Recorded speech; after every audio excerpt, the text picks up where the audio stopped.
Hello friends, എല്ലാവർക്കും team ലക്ഷ്യയുടെ YouTube ചാനലിലേക്ക് സ്വാഗതം. SCERTയിലെ പുതിയ അധ്യായങ്ങൾ നമ്മൾ പരിചയപ്പെട്ട് വരികയാണ്. അതിൽ 7ാം ക്ലാസ്സിലെ ഭക്ഷ്യ ഉൽപാദനം മുതൽ ഭക്ഷ്യ സുരക്ഷ വരെ എന്ന അധ്യായം നമ്മൾ ഒരു പാർട്ട് പഠിച്ചു കഴിഞ്ഞു. അതിന്റെ രണ്ടാമത്തെ പാർട്ടാണ് ഈ സെഷനിൽ ഡിസ്കസ് ചെയ്യുന്നത്. ആദ്യത്തെ പാർട്ട് കാണാത്ത ഉദ്യോഗാർത്ഥികൾ ഉണ്ടെങ്കിൽ ഇതുവരെ നമ്മൾ നൽകിയ പുതിയ ടെക്സ്റ്റ് ബുക്കുകൾ അടിസ്ഥാനപ്പെടുത്തിയുള്ള ക്ലാസ്സുകളുടെ പ്ലേലിസ്റ്റിന്റെ ലിങ്ക് കമന്റ് ബോക്സിൽ നൽകിയിരിക്കാം. അതിൽ നിന്ന് ഈ പാഠഭാഗത്തിന്റെ ആദ്യത്തെ പാർട്ട് നിങ്ങൾ പഠിച്ചിരിക്കുക. നമ്മൾ അതിന്റെ രണ്ടാം ഭാഗത്തിലേക്ക് കടക്കുമ്പോൾ ഈ മേഖലയിൽ നമ്മൾ ചർച്ച ചെയ്യുന്നത് ഭക്ഷ്യ ഉൽപാദനത്തെ കുറിച്ചാണ്. കഴിഞ്ഞ സെഷനിൽ നമ്മൾ ചർച്ച ചെയ്തത് ഭക്ഷ്യ സുരക്ഷയെ കുറിച്ചായിരുന്നു. അതിൽ നിന്നാണ് കൂടുതൽ ചോദ്യങ്ങൾ വരുന്നത്. ഇതും പ്രധാനപ്പെട്ട ഭാഗം തന്നെയാണ്, പക്ഷെ ഏറ്റവും ഇമ്പോർട്ടന്റ് ഈ ചാപ്റ്ററിൽ ഭക്ഷ്യ സുരക്ഷയാണ്. ഓക്കെ, അപ്പൊ നമുക്ക് ഭക്ഷ്യ ഉൽപാദനത്തിലേക്ക് കടക്കാം. അതിൽ ടെക്സ്റ്റ് ബുക്കിൽ ആദ്യം നൽകിയിരിക്കുന്ന ഒരു ഭാഗം കൃഷിയുടെ ഉത്ഭവം എന്ന മേഖലയാണ്. അതായത് ലോകത്തിലും ഇന്ത്യയിലും കൃഷി ആരംഭിച്ച കാലഘട്ടം എന്ന് പറഞ്ഞ് നൽകിയിരിക്കുന്ന ഒരു ബോക്സ് ഉണ്ട്. അപ്പൊ അതിൽ നിന്ന് PSC പരീക്ഷകൾക്ക് ചോദ്യം വരാം. നമ്മൾ ആദ്യം മനസ്സിലാക്കുക, ലോകത്തിൽ കൃഷി ആരംഭിക്കുന്നത് BC 7000 എന്ന് ടെക്സ്റ്റ് ബുക്കിൽ വളരെ കൃത്യമായി നൽകിയിരിക്കുന്നു. BC 7000 മെസോപ്പൊട്ടോമിയ, തുർക്കി, പടിഞ്ഞാറൻ ഏഷ്യ, യൂറോപ്പ്, ഈജിപ്റ്റ് എന്നീ സ്ഥലങ്ങളിലാണ് കൃഷി ആരംഭിച്ചത് എന്ന് ടെക്സ്റ്റ് ബുക്കിൽ നൽകിയിരിക്കുന്നു. അപ്പോൾ ലോകത്തിൽ കാർഷിക സംസ്കാരം ആരംഭിക്കുന്നത് BC 7000 കൂടിയാണ്. മെസോപ്പൊട്ടോമിയയില്, തുർക്കിയില്, ഈജിപ്തില്, പടിഞ്ഞാറൻ ഏഷ്യയില്, യൂറോപ്പില് കൃഷി ആരംഭിച്ചു. എന്നാൽ നമ്മൾ ഇന്ത്യയിലേക്ക് വരുമ്പോൾ ഇന്ത്യയിൽ കാർഷിക സംസ്കാരം ഉടലെടുക്കുന്നത് BC 3000 സിന്ധു നദീതട സംസ്കാരവുമായി ബന്ധപ്പെട്ടാണ്. ഇതൊക്കെ ടെക്സ്റ്റ് ബുക്കിൽ വളരെ വ്യക്തമായി കൊടുത്തിരിക്കുന്നു. അപ്പൊ ലോകത്തിൽ BC 7000, ഇന്ത്യയിൽ കാർഷിക സംസ്കാരം BC 3000 അതും സിന്ധു നദീതട സംസ്കാരത്തിലെ ഇരട്ട നഗരങ്ങൾ എന്നറിയപ്പെടുന്ന ഹാരപ്പൻ, മോഹൻജദാരോ എന്നീ സ്ഥലങ്ങളിലാണ് കാർഷിക സംസ്കാരം ആദ്യമായി ആരംഭിച്ചതെന്ന് നൽകിയിരിക്കുന്നു. ഇവിടെ കൃഷി ചെയ്തിരുന്നത് ഗോതമ്പും ബാർലിയുമായിരുന്നു എന്ന്. അപ്പോ കൃഷിയുടെ ഉത്ഭവം എന്ന ഈ മേഖലയിൽ നമ്മൾ ആദ്യം പഠിക്കേണ്ടത് ലോകത്തിൽ കാർഷിക സംസ്കാരം BC 7000 വർഷം ഒന്ന് ശ്രദ്ധിച്ചോ, BC 7000 കൂടി ആരംഭിക്കുകയാണ്. മെസോപ്പൊട്ടോമിയ, തുർക്കി, ഈജിപ്റ്റ്, പടിഞ്ഞാറൻ ഏഷ്യ, യൂറോപ്പ് എന്നിവിടങ്ങളിലെല്ലാം BC 7000 കൂടി കാർഷിക സംസ്കാരം ഉയർന്നു വരുന്നു.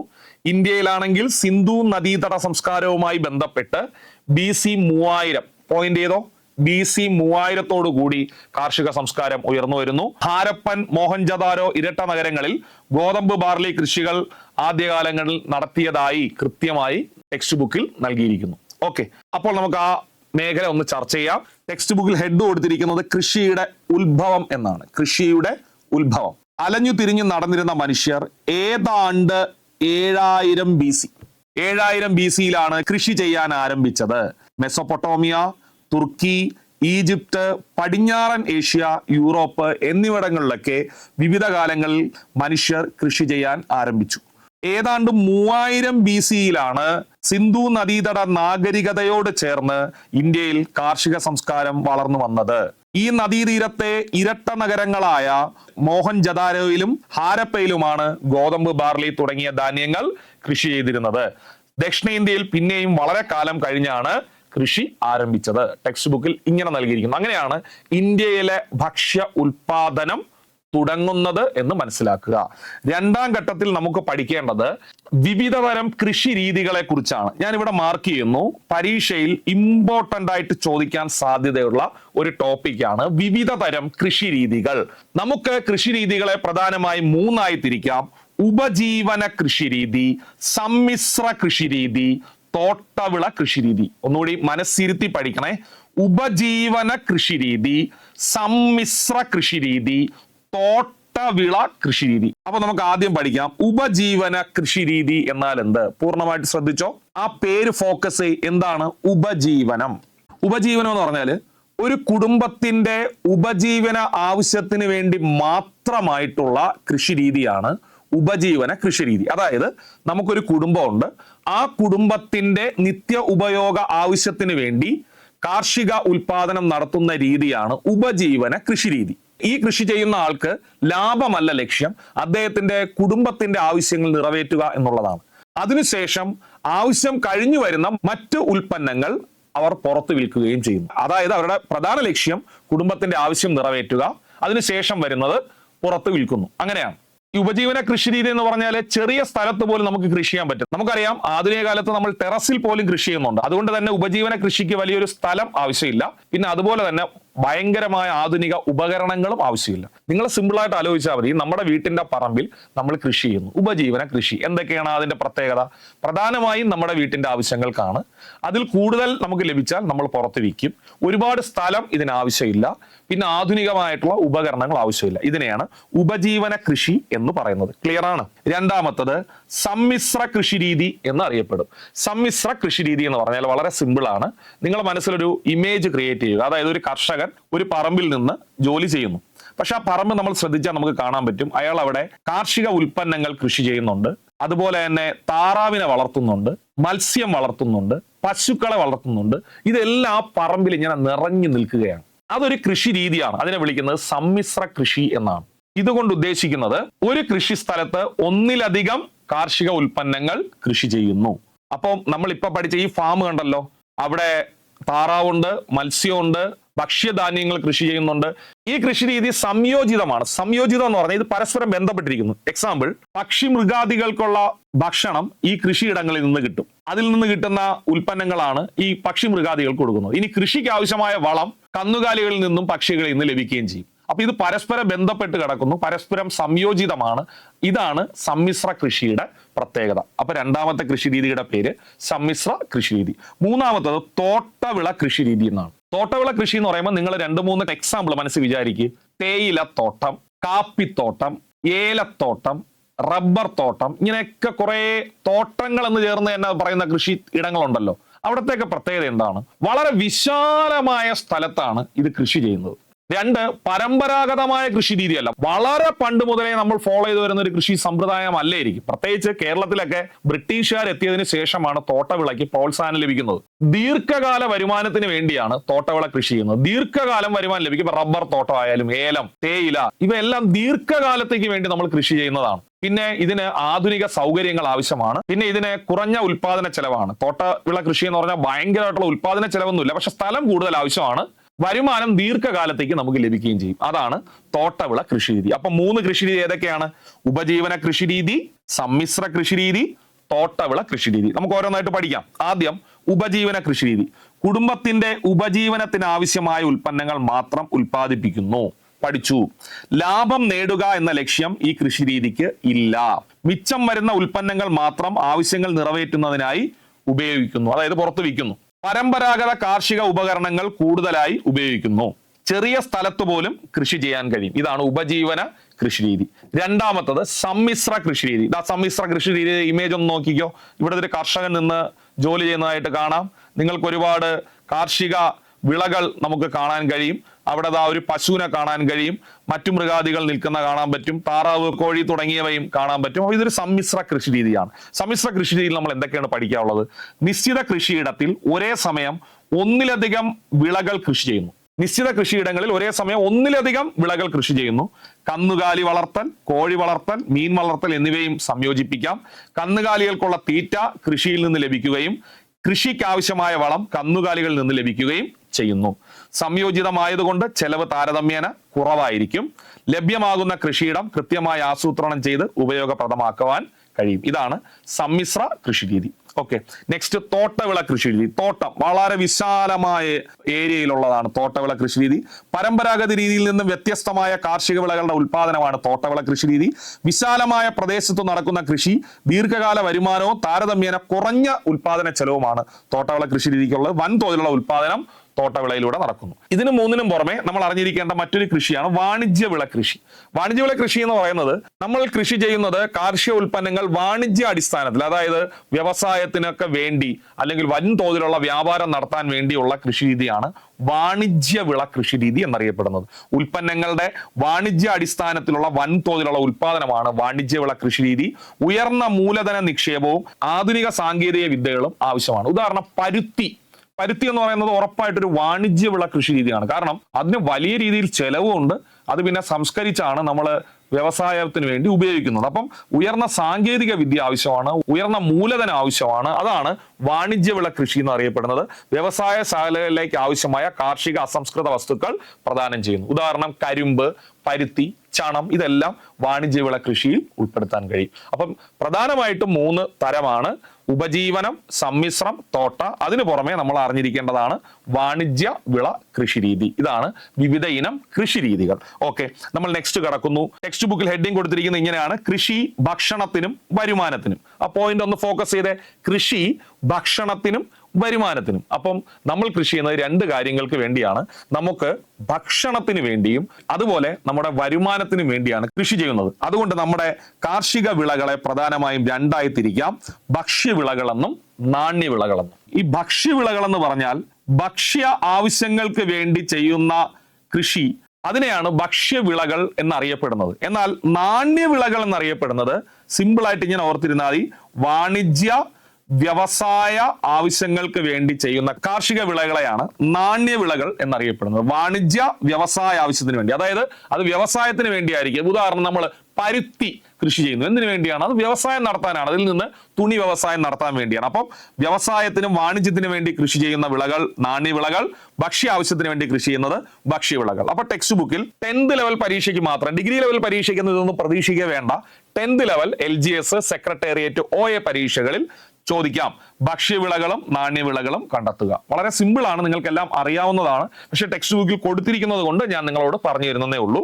അപ്പൊ നോക്ക്, ഭക്ഷ്യവിളകൾ എന്ന് പറഞ്ഞാൽ നെല്ല്, ഗോതമ്പ്, ചോളം, ബജ്റ, തിനവിളകൾ, ചെറുധാന്യങ്ങൾ എന്നറിയപ്പെടുന്ന വിളകളാണ് തിനവിളകൾ എന്നറിയപ്പെടുന്നത്. അപ്പം ഇവയെല്ലാം ഭക്ഷ്യവിളകളാണ്. ഇനി നാണ്യവിളകൾ ഏതൊക്കെയെന്ന് ചോദിച്ചാൽ പരുത്തി വ്യവസായ വാണിജ്യ ആവശ്യത്തിന് വേണ്ടിയാണ്. റബ്ബർ, ചണം, പുകയില, നീലം, ഇവയെല്ലാം നാണ്യവിളകളാണ്. അപ്പം ഭക്ഷ്യ ആവശ്യങ്ങൾക്ക് വേണ്ടി ഉപയോഗിക്കുന്നത് ഭക്ഷ്യവിളകൾ, വാണിജ്യ വ്യവസായ ആവശ്യങ്ങൾക്ക് വേണ്ടി ഉപയോഗിക്കുന്നത് നാണ്യവിളകൾ. പരീക്ഷയ്ക്ക് ചോദിക്കും.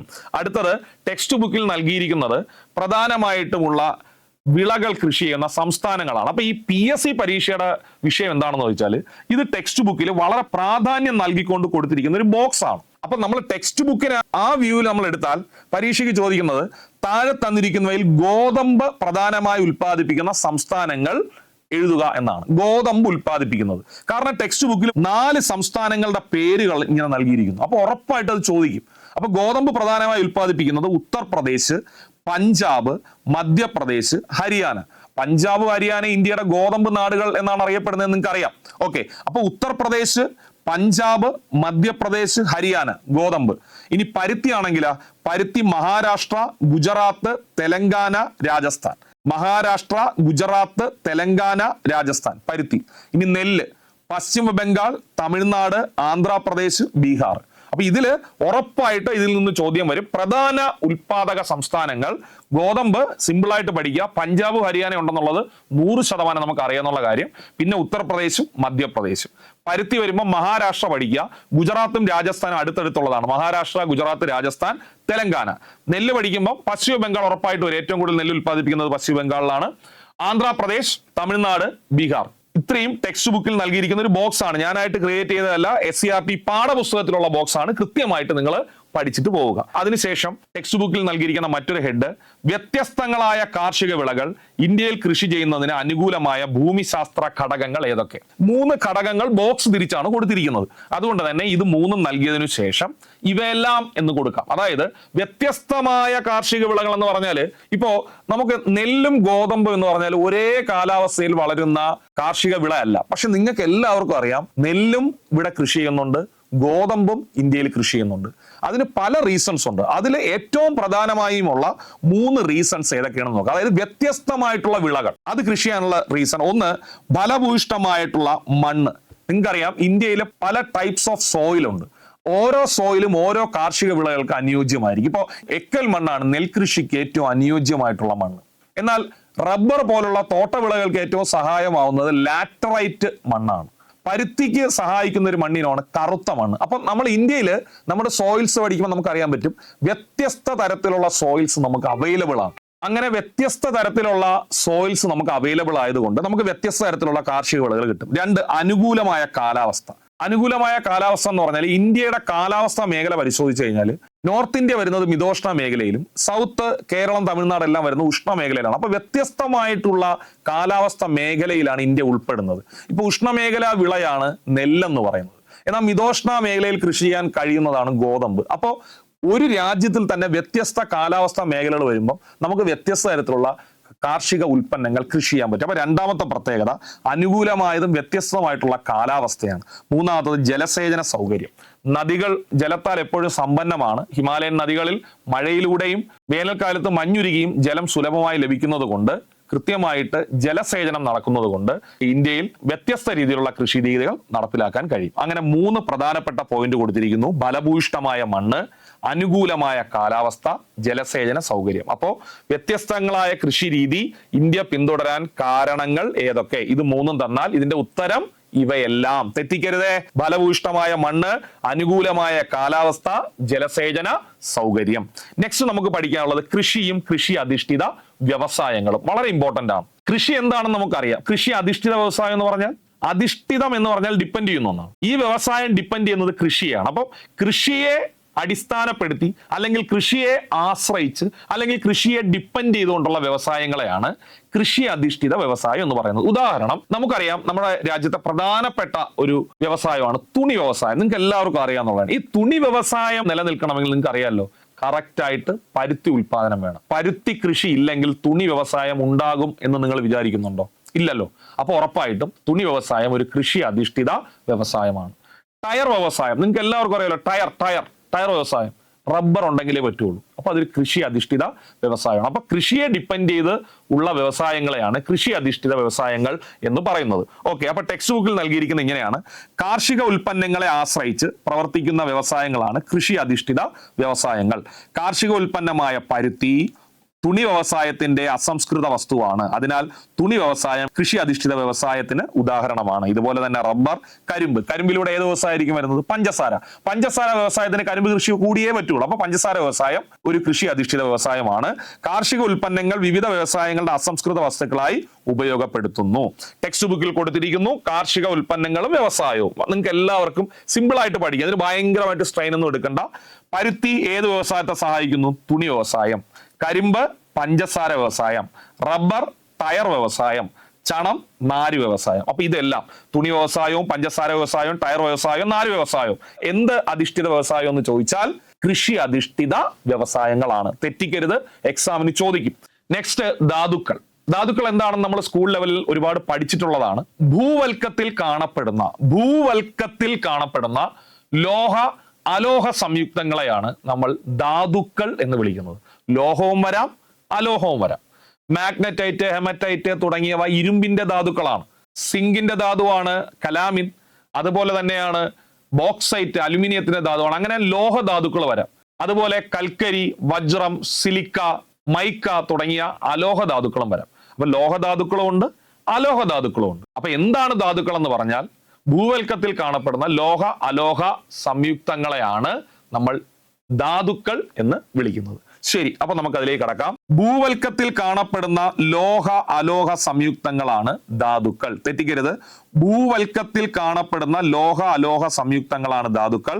Haematite, magnetite, calamine, bauxite, cinnabar എന്നിവ ലോഹധാതുക്കളാണ്.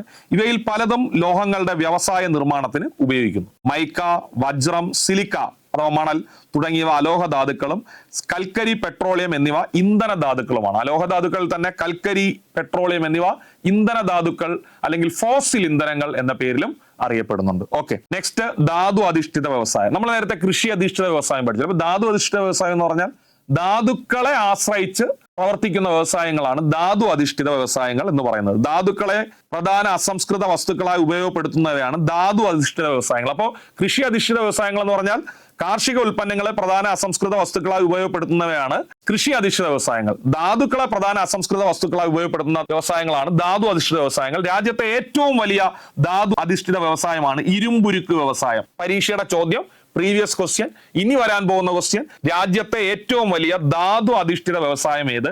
ഇരുമ്പുരുക്ക് വ്യവസായം. ഇത് വ്യാവസായിക മേഖലയുടെ നട്ടെല്ലെന്നും പ്രാഥമിക വ്യവസായം എന്നും അറിയപ്പെടുന്നു. അപ്പോൾ വ്യാവസായിക മേഖലയുടെ നട്ടെല്ലെന്നറിയപ്പെടുന്ന വ്യവസായം ഇരുമ്പുരുക്ക് വ്യവസായം, പ്രാഥമിക വ്യവസായം എന്നറിയപ്പെടുന്ന വ്യവസായം ഇരുമ്പുരുക്ക് വ്യവസായം. അപ്പൊ ഇരുമ്പുരുക്ക് വ്യവസായത്തെ കുറിച്ച് പറഞ്ഞാൽ ഇന്ത്യയിലെ ഏറ്റവും വലിയ ധാതു അധിഷ്ഠിത വ്യവസായമാണ് ഇരുമ്പുരുക്ക് വ്യവസായം. വ്യവസായ മേഖലയുടെ നട്ടൽ എന്നറിയപ്പെടുന്ന ഇരുമ്പുരുക്ക് വ്യവസായമാണ്. പ്രാഥമിക വ്യവസായം എന്നറിയപ്പെടുന്നതും ഇരുമ്പുരുക്ക് വ്യവസായമാണ്. രാജ്യത്തെ പ്രധാന ധാതു അധിഷ്ഠിത വ്യവസായങ്ങൾ ഏതൊക്കെ? ധാതുക്കളെ ബേസ് ചെയ്തുകൊണ്ടുള്ള വ്യവസായങ്ങൾ: ഇരുമ്പുരുക്ക് വ്യവസായം, ചെമ്പ് വ്യവസായം, അലുമിനിയം വ്യവസായം, ആഭരണ വ്യവസായം. ആഭരണത്തിന് ഉറപ്പായിട്ടും ധാതുക്കൾ വേണം. ഇന്ധന വ്യവസായം, ഫോസിൽ ഇന്ധനങ്ങളായ കൽക്കരി, പെട്രോളിയത്തിലൂടെയാണ് ഇന്ധന വ്യവസായം നടക്കുന്നത്. ഇനി ഈ പാഠഭാഗത്തിൽ ഏറ്റവും അവസാനം നൽകിയിരിക്കുന്നത് ധാതുക്കളും ഉപയോഗമാണ്. ഉറപ്പായിട്ട് 10th ലെവൽ പരീക്ഷയ്ക്ക് ഞാൻ എടുത്തു പറയുന്നു, 10th ലെവൽ പരീക്ഷയ്ക്ക് ഇതിൽ നിന്ന് ചോദ്യം വരും. ഹെമറ്റൈറ്റ് എന്ന് പറയുന്ന ധാതു എന്തിനു ഉപയോഗിക്കുന്നു? ഇരുമ്പുരുക്ക് നിർമ്മാണത്തിന്, ഇരുമ്പിന്റെ ധാതുവാണ്. സിലിക്ക അല്ലെങ്കിൽ മണൽ ഗ്ലാസ് നിർമ്മാണത്തിന് ഉപയോഗിക്കുന്നു. ബോക്സൈറ്റ് വിമാനം, വൈദ്യുത ഉപകരണ നിർമ്മാണത്തിന് ഉപയോഗിക്കുന്നു. വജ്രം ആഭരണ നിർമ്മാണത്തിന് ഉപയോഗിക്കുന്നു. കൽക്കരി തീവണ്ടി, ഇരുമ്പ് നിർമ്മാണം. കൽക്കരി, തീവണ്ടി, ഇരുമ്പ് നിർമ്മാണം. തെറ്റിക്കരുത്, കൽക്കരി, തീവണ്ടി, ഇരുമ്പ് നിർമ്മാണം. പെട്രോളിയം ഗതാഗത രംഗം, പാചകവാതകം, പ്ലാസ്റ്റിക് നിർമ്മാണം. ഇവയാണ് പ്രധാന ധാതുക്കളും അവയുടെ ഉപയോഗങ്ങളും. ഉറപ്പാണ് നിങ്ങൾ എഴുതുന്ന 10th ലെവൽ പരീക്ഷകളിൽ ഇതിൽ നിന്നൊരു ചോദ്യം വരാം. ഹെമറ്റൈറ്റ് ഇരുമ്പുരുക്ക് നിർമ്മാണത്തിനാണ്, സിലിക്ക മണൽ ഗ്ലാസ് നിർമ്മാണത്തിനാണ് സിലിക്ക. ബോക്സൈറ്റ് 2 ഉപയോഗമുണ്ട്, വിമാനം അതുപോലെ തന്നെ വൈദ്യുതോപകരണം. വജ്രം ആഭരണ നിർമ്മാണം. കൽക്കരി തീവണ്ടി ഇന്ധനമായിട്ട്, അതുപോലെ തന്നെ ഇരുമ്പുരുക്ക് നിർമ്മാണം, പെട്രോളിയം ഗതാഗത രംഗം, പാചകവാതകം, പ്ലാസ്റ്റിക് നിർമ്മാണത്തിനെല്ലാം ഉപയോഗിക്കുന്നു. ഇപ്പൊ നമ്മൾ പഠിച്ചത് 7ാം ക്ലാസ്സിലെ ഭക്ഷ്യ ഉൽപാദനം മുതൽ ഭക്ഷ്യ സുരക്ഷ വരെ എന്ന അധ്യായത്തിന്റെ ആദ്യത്തെ മേഖലയാണ്. പക്ഷേ നമ്മുടെ ക്ലാസ് വൈസ് നോക്കുകയാണെങ്കിൽ ഇത് 2ാമത്തെ ക്ലാസ് ആണ്. കാരണം ഈ മേഖല പഠിച്ചിട്ട് ഇതിന്റെ അടുത്ത പാർട്ട് ഭക്ഷ്യ സുരക്ഷയാണ്. PSC പരീക്ഷ പോയിന്റ് ഓഫ് വ്യൂവിൽ ഏറ്റവും ഇമ്പോർട്ടന്റ് ഭക്ഷ്യ സുരക്ഷയാണ്. അതുകൊണ്ടാണ് ആദ്യം ഞാൻ അത് നല്ലതായിട്ട് പഠിപ്പിച്ചത്. പക്ഷെ അതിന് മുമ്പ് വരുന്ന പാർട്ടാണിത്. ഇതിൽ നിന്നും ചോദ്യം വരാം. ഈ പാർട്ടോടുകൂടി വളരെ പ്രധാനപ്പെട്ട ഒരു അധ്യായം അവസാനിക്കുന്നു. മറ്റൊരു പുതിയ അധ്യായവുമായി അടുത്ത ക്ലാസ്സിൽ കണ്ടുമുട്ടാം. നന്ദി.